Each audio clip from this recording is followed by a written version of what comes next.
Big game this weekend. What kind of adjustments you guys got to make from the last one against NDSU? Well, unfortunately, I think there's several. Elle had a fantastic game against us. Heaven had a great game. But a couple things looking back at just statistics and film, of course, is, they really beat us on the glass. I think they had 18 offensive rebounds. And so that's something that we've got to clean up. And I think they turned it into 20-some second chance points. And they got us off our turnovers too. We turned the ball over far too many times, and they, capitalized on those, making those into quick scores. And so if I'm looking at a stat sheet and I'm saying these are the things that we need to clean up, I think those are two that stand out. But overall, just lock in, buy in, and trying to maybe recover from lapses. There's going to be runs in this game. We know that. And just to be able to maybe overcome those runs more quickly. And that's, obviously with timeouts, but then mentally kind of recovering as well. Because when we did what we needed to do in the half court, I felt like things looked pretty good. But it's really buying into what our scout says and really honing in on personnel. With Elle, a player with a lot of versatility on offense and defense, how much game planning and what kind of preparation does that take to try to slow her down? She's a great player.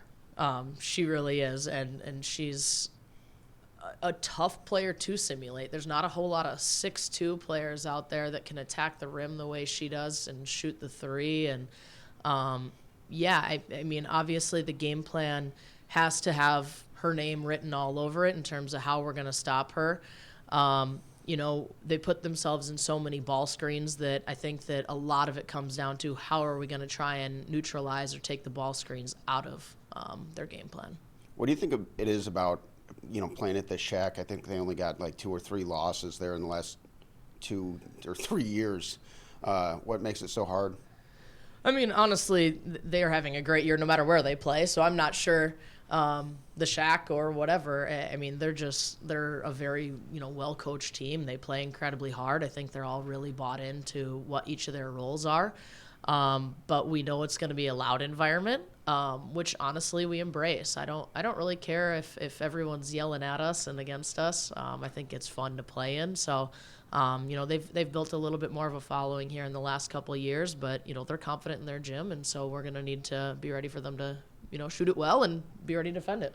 It seems like this team now, like your team now versus the beginning of the year, it seems like a few players have kind of settled into their roles and grown into their roles as players. In particular, Hurst, exploding for that huge game recently. How have you seen that kind of come along, and how's that affected the identity as you guys have gone forward? I think a big thing for our team is we see a lot more success when we have a lot more balance. And we've had games where we've had 4 or 5, even 6 players in double figures, and those are the games that we're going back and saying that was our best basketball. And so we know everybody has Casey circled on their scouting report. It helps when you can have Kaya go off and have fantastic games like we know she's capable of. Kira's had some huge games. And honestly, we need probably 1 or 2 more to really step up and have games like that. But it's part of the development and getting used to college basketball. It's sometimes you forget Kaya's only a sophomore. Kira's only a freshman. And so there's some youth there that we've kind of asked to carry and shoulder quite a bit of the scoring load, and they're capable.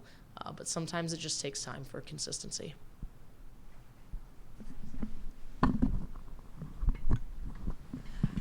We're not going to talk about Saturday's game like you requested. Well, we can talk about it. No, I was just curious. Do you think the timing of this North Dakota rivalry game comes at a good time, knowing that everybody's going to be at a quick turnaround and hopefully get back on track?